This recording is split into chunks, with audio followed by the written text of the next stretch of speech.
mengikutinya di dalam hati. 2 Timotius pasal 3 ayat 16 sampai 17. Ya. Langsung di ayatnya, Kak, saya akan baca buat kita semua. Segala tulisan yang diilhamkan Allah memang bermanfaat untuk mengajar, menyatakan kesalahan, untuk memperbaiki kelakuan, dan untuk mendidik orang dalam kebenaran. Dengan demikian, tiap-tiap manusia kepunyaan Allah diperlengkapi untuk setiap perbuatan baik. Teman-teman, rekan-rekan sekerja Allah yang terkasih dalam Kristus Yesus, ini adalah ayat yang dituliskan oleh Rasul Paulus kepada anak rohaninya Timotius, di mana Rasul Paulus sangat menyadari bahwa kehidupan manusia di akhir zaman itu semakin merosot secara attitude, karakter, apalagi secara iman. Sebelum saya lanjutkan, apa suara saya terdengar? Oke. Kesadaran Paulus tentang kemerosotan moral manusia itu tertuang di dalam pasal 3 di 2 Timotius ini. Kemerosotan karakteristik manusia itu disadari benar oleh Rasul Paulus melalui tulisan yang dituangkan di pasal 3. Di ayat 1 sampai 9 itu adalah ciri-ciri orang di akhir zaman. Kalau orang Islam bilang yang akan dilaknat oleh Allah, yang akan dihancurkan, yang akan dibinasakan oleh Tuhan, itulah ciri-cirinya. Oleh karena Rasul Paulus merindukan orang-orang yang percaya kepada Kristus tetap bertahan pada kesetiaan, maka secara pribadi Timotius adalah pemimpin gereja. Ia dibenahi oleh Rasul Paulus melalui pasal 3 ayat 10. Dan garis besarnya adalah kehidupan manusia yang berpusat pada Allah itu tidak akan pernah melakukan ayat 1 sampai 9. Bagaimana mungkin bila manusia, kita, saya dan saudara-saudari berpegang teguh pada kitab suci. Inilah kenapa Paulus akhirnya menuliskan pasal 3 ayat 16 dan 17. Karena Paulus begitu menyadari di dalam kitab suci orang bebas dari kutuk, orang dapat terima janji, orang dapat terima penggenapan setiap nubuatan, bahkan lebih daripada itu. Manusia bisa langsung membaca perkataan. Sehingga melalui hal ini, firman Tuhan yang harusnya digunakan untuk mengajar, menyatakan kesalahan, memperbaiki kelakuan, mendidik orang dalam kebenaran, yang akhirnya setiap orang diperlengkapi untuk perbuatan baik. Tetapi saat ini firman Tuhan justru tidak digunakan ke arah yang itu. Idealnya adalah pas ayat 16 dan 17. Tetapi sekarang ayat firman Tuhan tidak lagi digunakan secara ideal atau secara garis yang benar atau yang lurus. Untuk itu, saya menyebut ini malfunction Bible by someone. Mungkin teman-teman sudah googling. Apa sih arti malfunction Bible by someone? Bisa dilanjut aja, Kak. Oke, pas. Apa artinya? Kalau kita googling, secara harafiahnya begini terjemahannya, kerusakan Alkitab oleh seseorang. Pasti kita bertanya, masa iya seseorang punya kuasa untuk merusak Alkitab? Bukunya iya, kita bisa koyak Alkitab, kita bisa bakar, tetapi isinya tidak mungkin bisa dirusak sama sekali. Tetapi malfunction yang saya pakai di sini bukan ditujukan kepada istilah kerusakan atau dirusak. Tapi malfunction dalam tema ini itu diartikan kegagalan pemakaian. Sehingga kita bisa menyimpulkan malfunction Bible by someone adalah kegagalan pemakaian Alkitab oleh seseorang. Jadi idealnya Alkitab digunakan untuk beberapa hal yang saya sebutkan di awal. Tetapi akhirnya Alkitab disalahfungsikan atau gagal pakai. Lanjut di slide yang berikutnya, yang ada gambar jam alarm. Rekan-rekan yang terkasih, uniknya Alkitab yang harusnya digunakan untuk mengajar, menyatakan kesalahan, memperbaiki kelakuan, mendidik dalam kebenaran, tetapi justru Alkitab yang kita pegang saat ini itu difungsikan hampir sama dengan jam alarm. Yang pertama, hanya digunakan untuk mengingat saja. Hanya mengingatkan bahwa aku adalah orang Kristen. Hanya mengingatkan bahwa hari Minggu adalah hari kebangkitan Kristus. Hanya mengingatkan bahwa Yesus sudah mati. Hanya mengingatkan bahwa rancangan-rancangan Allah adalah rancangan damai sejahtera. Hanya mengingatkan bahwa barang siapa yang bertahan sampai pada kesudahannya akan mendapatkan kehidupan atau mahkota. Hanya mengingatkan tapi tak dilakukan. Lebih melaksanakan waktu tunda. Jadi Bapak Ibu, teman-teman yang terkasih, pasti pernah pakai jam alarm ya di HP-nya. Kalau besok ada kegiatan yang mendadak atau kegiatan yang sudah di schedule, maka biasanya kita menggunakan jasa jam alarm untuk membangunkan kita. Sekarang saya mau bertanya di antara kita semua, saat alarm berbunyi, ada berapa orang di antara kita yang langsung bangun? Saat alarm berbunyi, ada berapa orang di antara kita yang langsung bangun? Apakah langsung bangun, wah alarm berbunyi saya langsung bangun, saya bereskan tempat tidur, lalu pergi kamar mandi, cuci muka, siap-siap. Ada yang seperti itu? Barangkali ada. Tetapi biasanya kalau jam alarm itu berbunyi, kita lihat dulu, masih bisa 5 menit lagi. Makanya di jam alarm, pencipta alarm mengerti bahwa bunyi pertama itu tidak akan pernah membangunkan orang. Makanya ada istilah waktu tunda. Karena jam alarm bisa ditunda 5 menit ke depan, bunyi lagi. 10 menit ke depan, bunyi lagi. Itu adalah jam alarm. Tetapi jam alarm ini bisa dianalogikan pemakaian Alkitab oleh seseorang pada saat ini. Saat firman Tuhan menegur kita, ada berapa orang yang langsung merespon, oh iya, aku salah. Oh iya, aku belum saat teduh. Oh iya, aku belum mengalami intimasi dengan Tuhan. Atau justru udahlah tanggung kali hari ini, aku tidur aja dulu, nanti saat teduh itu. Bisa jam 8, jam 9, jam 10. Toh saat teduh bukan soal waktunya. Toh iman kita bukan soal waktu sudah ditentukan oleh Tuhan. Tidak. Ada banyak sanggahan-sanggahan, kita kan bisa berhubungan dengan Tuhan setiap saat. Tetapi pertanyaannya, sejauh apa kita sudah mendisiplinkan diri melalui pemahaman-pemahaman yang kita sudah dapatkan. Jadi ini yang pertama, jika firman Tuhan harusnya digunakan untuk memberikan pengertian kepada kita bahwa firman itu mengajar, firman menyatakan kesalahan, firman memperbaiki kelakuan, firman mendidik orang dalam kebenaran, tetapi kita sering sekali memperlakukan firman seperti jam alarm. Kita hanya tahu firman itu sudah berbunyi. Kita hanya tahu firman itu sudah berkata-kata melalui ayat-ayat yang kita hafal. Tetapi kita tidak mengabaikannya. Kalau semua apa-apa kita bilang, tanggunglah Tuhan. Sikit laginya ini, udahlah, hari ini aku berdosa aja. Besok aku janji dalam nama Yesus aku nggak akan berdosa lagi. Pertanyaannya, apakah janji itu sudah kita tepati atau justru kita orang pertama yang mengingkarinya? Sama kalau jam alarm berbunyi, udahlah, besoklah aku pasti sungguh-sungguh bangun. Bunyi pertama langsung bangun. Tapi kalau hari ini kita sudah capek, besoknya kita bangun, pasti kita menggunakan waktu tunda lagi. Jadi yang pertama yang perlu kita pahami, hari-hari ini firman Tuhan itu diumpamakan dengan pemakaian jam alarm. Selanjutnya, slide selanjutnya, firman Tuhan itu hanya digunakan untuk kata-kata motivasi. Teman-teman yang terkasih, saya mau bertanya, mungkin kita nanti bisa jawab satu orang saja. Menurut teman-teman, bagaimana cara untuk mengetahui isi hati seseorang hari-hari ini? Ada yang bisa jawab? Bagaimana cara mengetahui isi hati orang hari-hari ini? Ada yang mau kasih tanggapan? Mungkin bingung ya, bagaimana caranya? Ada orang yang nggak mau cerita, ada orang yang gini, nggak mau menyampaikan isi hatinya, ada orang yang tertutup.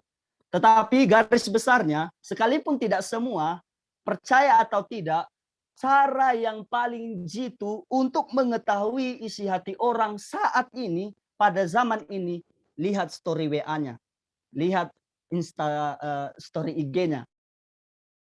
Lihat itu. Nanti ada, kalau dia lagi sedih, biasanya ia kasih ayat Alkitab. Rancangan Tuhan adalah rancangan damai sejahtera dan bukan kecelakaan. Itu berarti lagi sedih.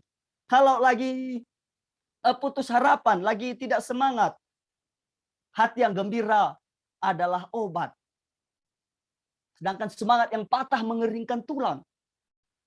Kalau dia lagi diberkati, ada banyak hal-hal yang tertulis di Insta Story-nya atau di WhatsApp Story atau di Facebook. Nanti ada di sana. Sadar nggak kita, pernah nggak kita teliti story-story itu? Ada ayat-ayat Alkitab yang dipadukan dengan soundtrack lagu dunia. Ayat Alkitabnya, berbahagialah senantiasa di dalam Tuhan, tapi soundtracknya, You're my angel, angel baby angel. Ini aneh. Harusnya kita bisa terima lah kalau ayat Alkitab itu dipadukan dengan lagu rohani. Ini kita sampai tidak menyadari lagi. Karena apa? Kita menuangkan isi Alkitab bukan untuk sarana, bukan untuk media menyampaikan Injil. Tetapi untuk media menyampaikan perasaan. Inilah hal yang kedua yang sedang dikerjakan oleh kita saat-saat ini. Firman Tuhan hanya digunakan untuk kata-kata motivasi. Hanya untuk memotivasi saya. Hanya untuk memberitahukan ke orang lain bahwa saya sedang merasakan ini loh. Bahwa saya sedang sedih. Nanti kalau kita udah pasang story, pasti ada yang komen. Aduh, semangat ya kakak. Tetap andalkan Tuhan. Akhirnya kita senang. Wah, ada yang respon, ada yang peduli. Kita nggak sadar bahwa lebih dari mereka yang mengkomen, ada yang lebih peduli daripada itu, Tuhan Yesus. Kita bahkan tidak menyadari itu lagi. Karena apa? Firman Tuhan hanya untuk kebutuhan emosi, bukan untuk kebutuhan intimasi kita dengan Tuhan.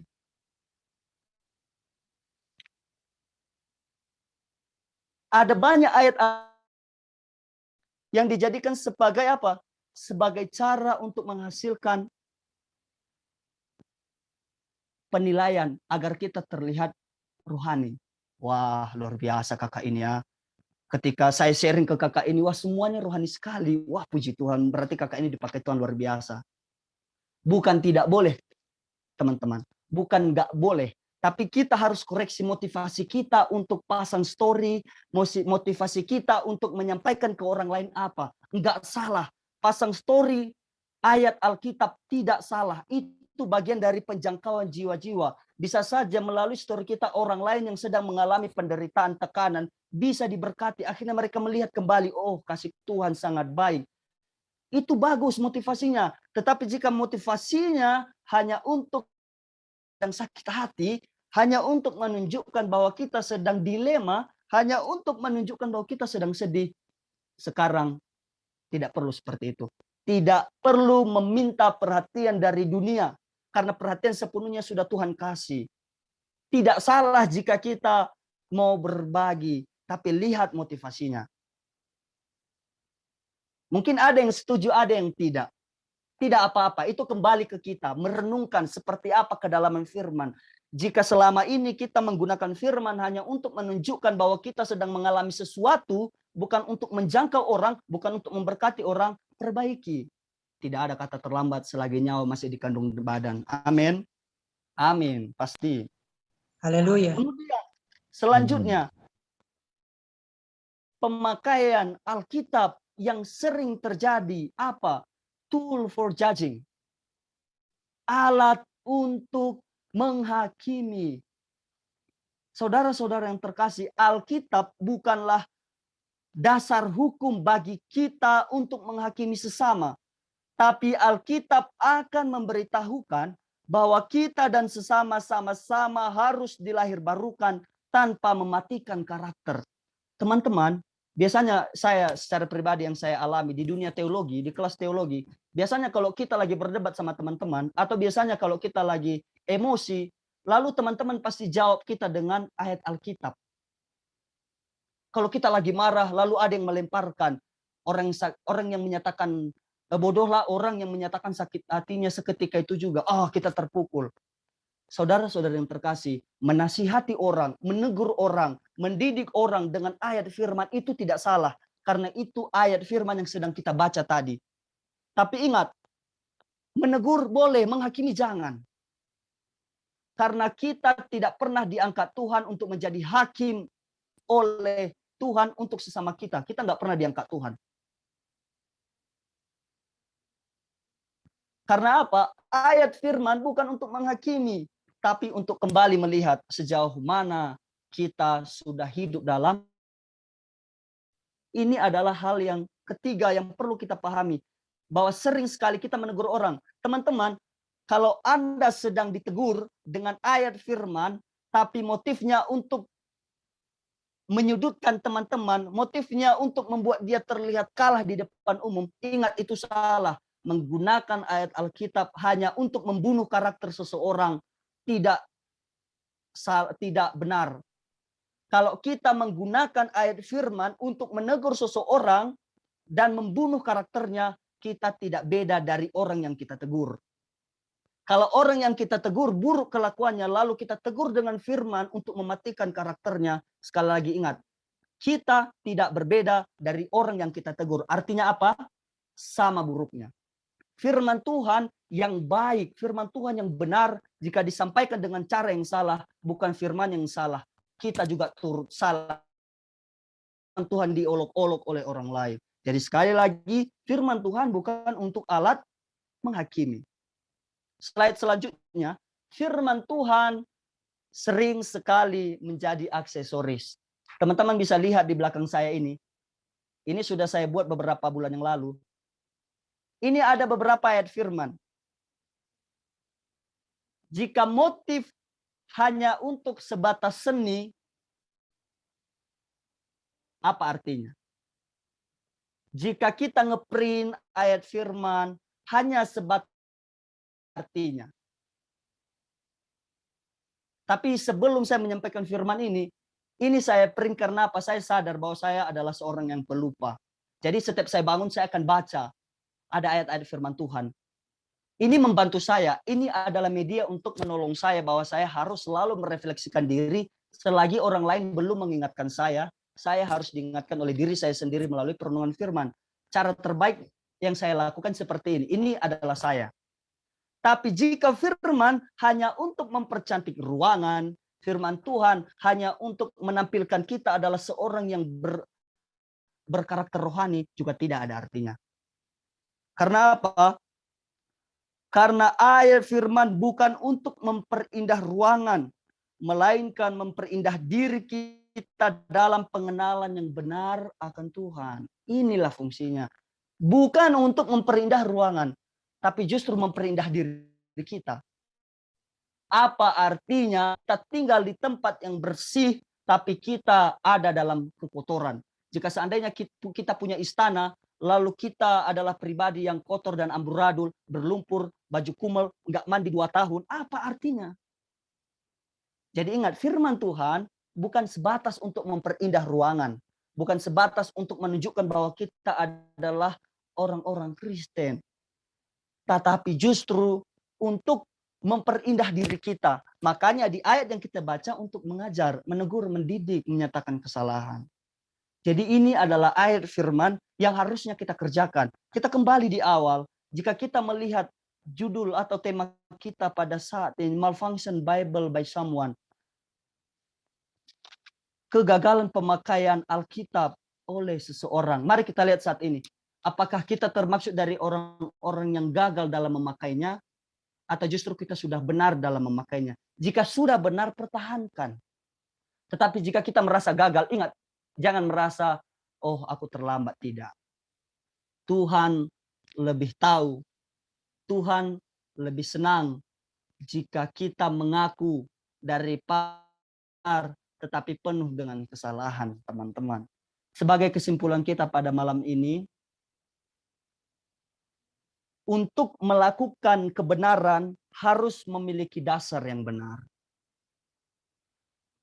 Untuk melakukan kebenaran harus memiliki dasar yang benar. Kembali ke ayat, Timotius pasti bisa melakukan semua sampaikan Paulus.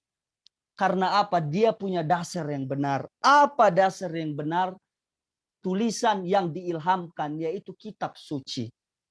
Jika kita sudah berpendirian teguh di dalam kitab suci, maka niscaya perlahan namun pasti kita akan benar.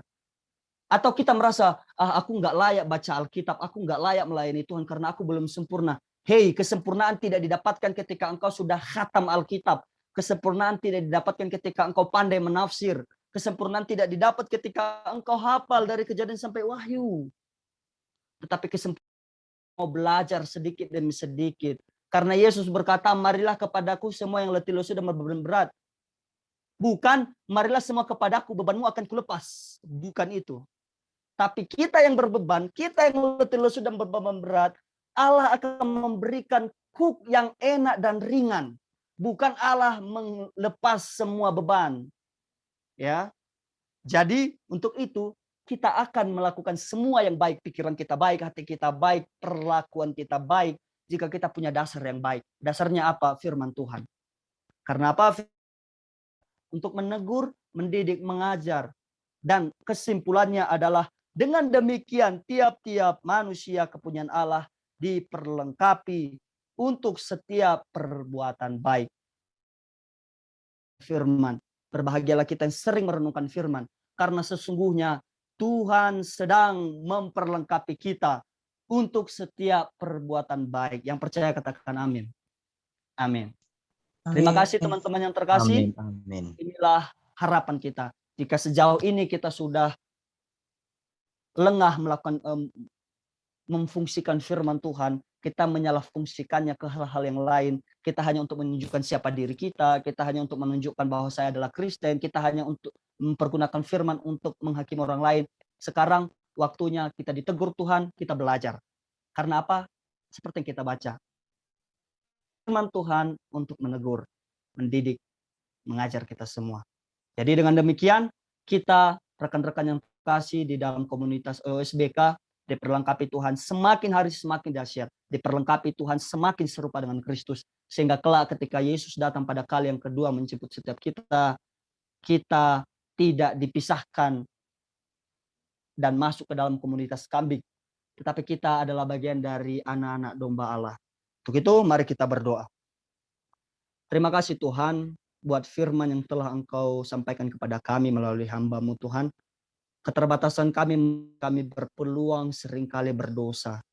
Untuk itu saat ini kami berdoa kepada Tuhan. Ampuni kami bila selama ini kami memfungsikan firman-Mu kepada keinginan kami pribadi. Ampuni bila firman-Mu hanya kami gunakan untuk menunjukkan perasaan kami kepada orang lain. Ampuni bila firman-Mu hanya sebagai aksesoris dan alat untuk menghakimi orang lain. Biarlah Tuhan firman-Mu saat ini Engkau pakai, Engkau berikan kepada kami hikmat juga untuk memperindah diri kami, yaitu untuk mengenal Tuhan secara dahsyat. Biarlah firman-Mu tertanam di hati kami, berakar, bertumbuh, berbuah, dan menghasilkan buah yang tetap, yang menyukakan hati Tuhan. Kami berhenti menyampaikan firman-Mu Tuhan, tapi bimbingan Roh Kudus kami percaya akan terus menyertai hingga kami beroleh pengertian sumber dari Tuhan kami. Terpuji nama-Mu Allah kami yang hidup, dalam nama Tuhan Yesus kami berdoa dan bersyukur. Haleluya. Amin. Saya serahkan kepada petugas.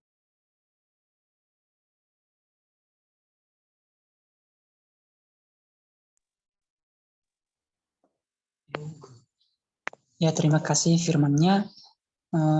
Kak Seinda, apakah langsung ke doa syafaat? Boleh juga, Kak. Siapa yang mimpi kita dalam doa syafaat?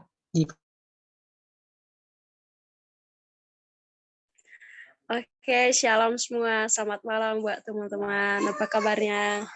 Salam, sehat selalu. Baik. Shalom. Maaf ya, tadi udah bilang nggak bisa on kamera soal yang udah padam gitu, nggak masuk listrik gitu kan. Hanya dusung lah gitu. Nah, teman-teman, sekarang kita masuk dalam doa syafaat. Kalau ada pergumulan dari teman-teman, mari kita dukung dalam doa dan kita sampaikan biar semua mendengarnya. Dipersilakan. Ya, salam Kak dari saya. Shalom juga, Kak. Ya, ini tadi Kak Anilois nitip untuk disampaikan kepada kita semua. Kakak ini lagi sakit, jadi minta dukungan doa agar Tuhan memulihkan dan menyembuhkan. Ada nomor Terima Masih ada lagi teman-teman.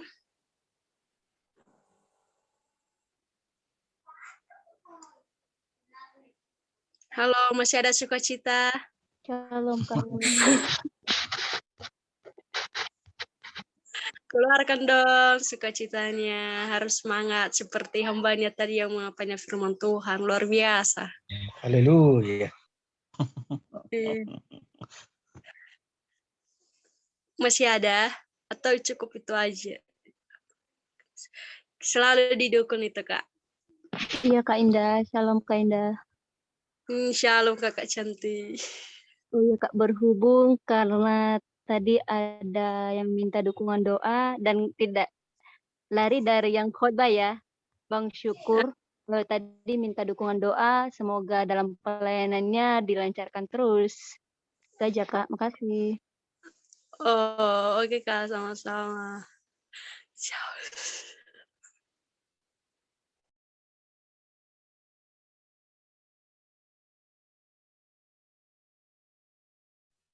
Masih ada lagi.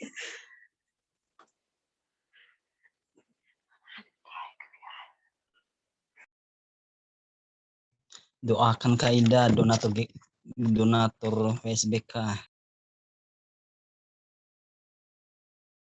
Iya, bukan hanya aku dong, kita semua. Kita dukung. Semoga. Amin. Ya Allah. Telepon aku. Oke, lanjut. Mohon maaf ada yang telepon aku. Telepon dulu.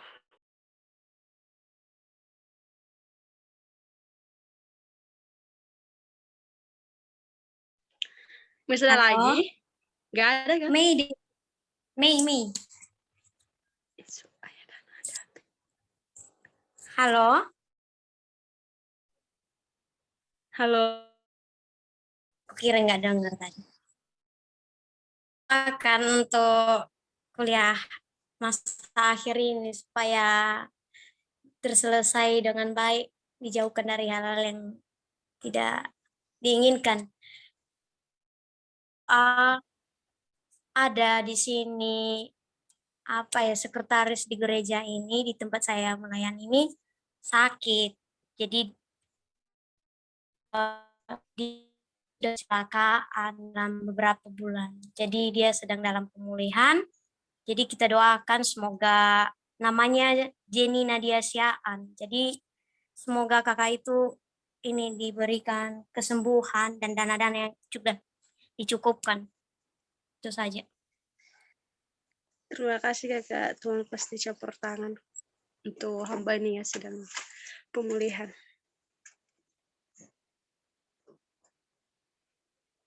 Isi ada. Oke, salam abang kakak semuanya. Shalom juga kakak. Shalom. Shalom. Oke, saya di sini mau minta dukungan doa buat abang kakak pada saat ini. Saya menjalani masa PPL saya 2 bulan lagi, berdoa buat saya biar selama 2 bulan ini nanti boleh saya lewati. Udah 4 bulan saya lewati. Saya percaya bahwa pertolongan Tuhan selalu nyata dalam kehidupan saya. Berdoa buat saya biar terus sabar gitu loh. Dalam pelayanan ini banyak tantangannya, banyak sekali yang kita hadapi. Mungkin orang abang kakak lah pernah mengalami seperti begitu. Berdoa buat saya biarlah 2 bulan ini lagi boleh saya lewati sehingga saya selesai di PPL saya, dan berdoa juga buat keluarga, papa mama abang kakak adik saya Tuhan, biar Tuhan terus memberkati dan menolong. Itu saja. Shalom. Terima kasih Kakak. Oke Kak, kita selalu. Masih ada lagi?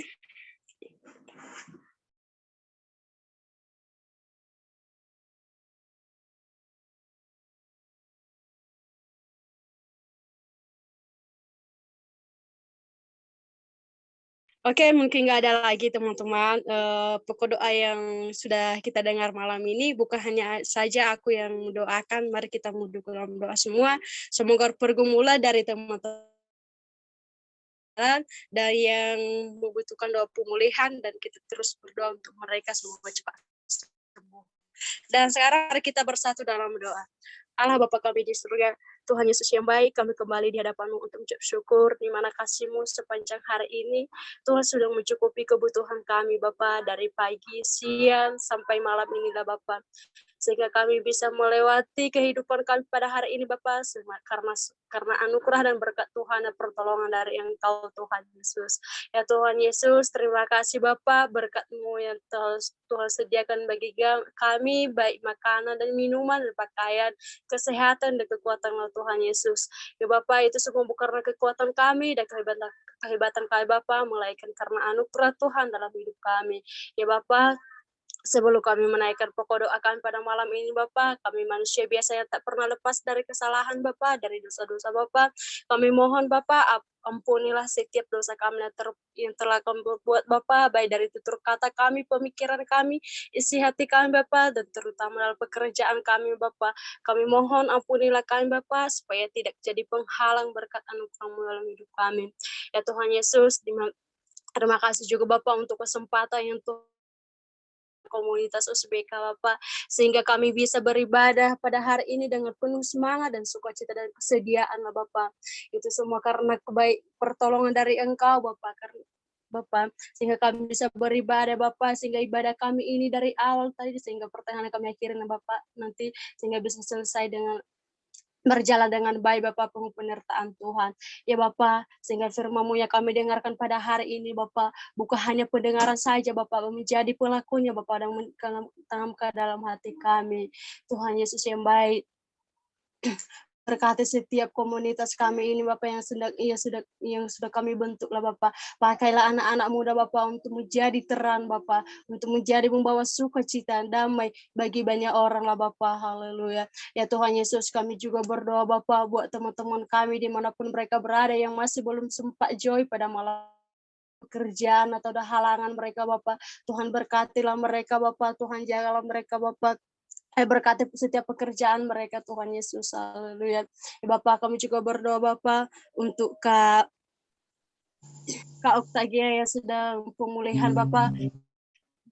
Pertama Bapak, jamah segala penyakitnya lah Bapak. Engkau sembuhkanlah Bapak, karena Engkau di atas segala dokter lah Tuhan Yesus. Haleluya. Karena obat hanya perlu kepada orang-orang yang sakit lah Tuhan Yesus. Ya Tuhan Yesus, semua terjadi untuk saudara kami, untuk saudara kami Oktagia Bapak yang sedang pemulihan, dan begitu juga dengan temannya kami ya Bapak yang sedang sakit dan sedang pemulihan lah Bapak. Engkau sembuhkan, Engkau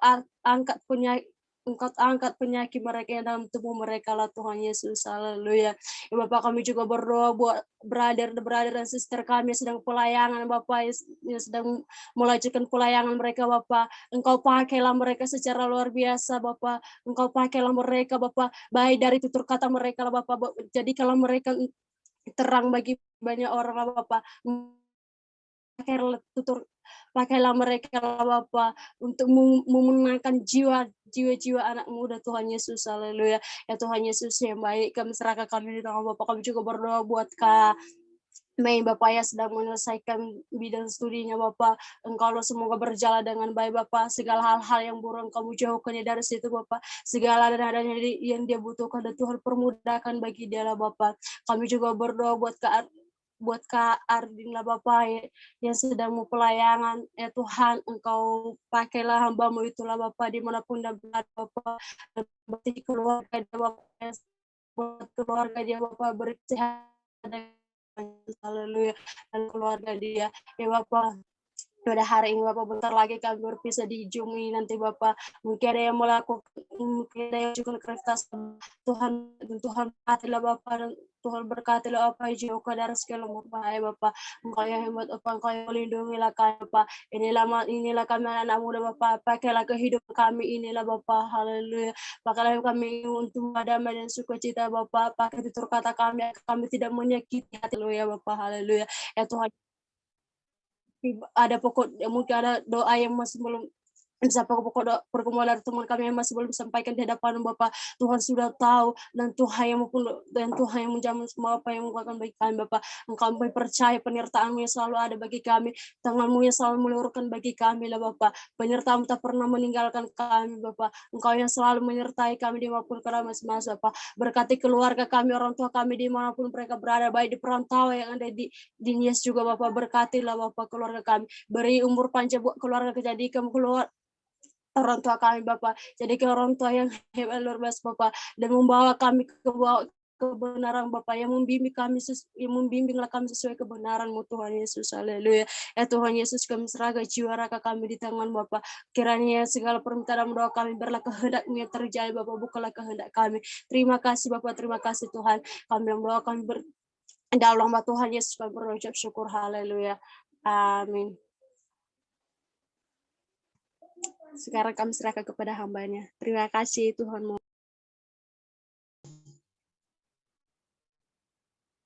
Ya, terima kasih Kak Seindah ya. Oke, karena ada kegiatan kita setelah ini, langsung kita di doa penutup saja kepada hamba-Nya, dipersilakan. Baik, terima kasih buat teman-teman semua. Mari kita akhiri ibadah kita berdoa. Terpujilah nama-Mu yang mulia, yang ditinggikan mengatasi segala puji dan hormat. Hanya Engkau adalah Tuhan. Engkau telah menjadikan langit, ya langit, segala langit dengan segala bala tentaranya, dan bumi dengan segala yang ada di atasnya, dan laut dengan segala yang ada di dalamnya. Engkau memberi hidup kepada semuanya itu, dan bala tentara langit sujud menyembah kepadamu. Engkaulah Tuhan, Allah yang telah memilih kami, sehingga hari ini, dari awal, pertengahan, hingga saat ini kami akan akhiri ibadah ini. Tuhan sudah berkenan, Tuhan sudah memberikan kami pertolongan, sehingga kami boleh sama-sama terlibat ya Tuhan. Baik kami yang telah melayani Engkau, juga kami yang telah mendengarkan dan ikut turut bersama-sama bersekutu. Tuhan juga memberkati lebih dari segalanya ya Tuhan.